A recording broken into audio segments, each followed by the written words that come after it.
போதியுங்கள் என்று மிகப்பெரிய பிரதான கட்டளையை கடவுள் கொடுக்கிறார்.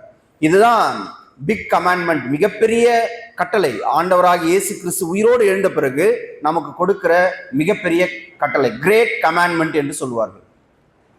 ஒவ்வொரு கிறிஸ்தவனும் இந்த வசனத்தை தெரிந்து வைத்திருக்க வேண்டும். ஏன் தெரிஞ்சுக்கணும்? இது நம்முடைய அடிப்படையான வேலை.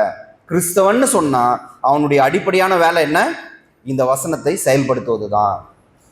இந்த வசனத்தை நம்முடைய வாழ்க்கையிலே செயல்படுத்துவதுதான் அடிப்படையான வேலை. என்ன வேலைங்க? உலகமெங்கும் போய் சுவிசேஷம் சொல்லணும். பிதா குமாரன் பரிசுத்தாவின் பெயரால் அவர்களுக்கு ஞானஸ்நானம் கொடுங்க.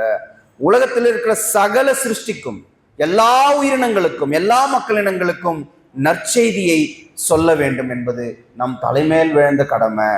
ஆனா எனக்கே ஒருத்தர் நற்செய்தி சொல்ற மாதிரி நான் இருந்தா நான் எப்படி இன்னொருத்தருக்கு போய் சொல்ல முடியும்? இங்க வருவோம்.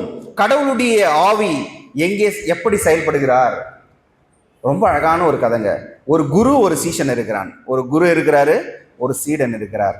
குரு சீஷன்கிட்ட கேட்கிறார், உனக்கு என்னப்பா வேணும்? என் காலம் முடிஞ்சு போச்சு, என் வாழ்க்கை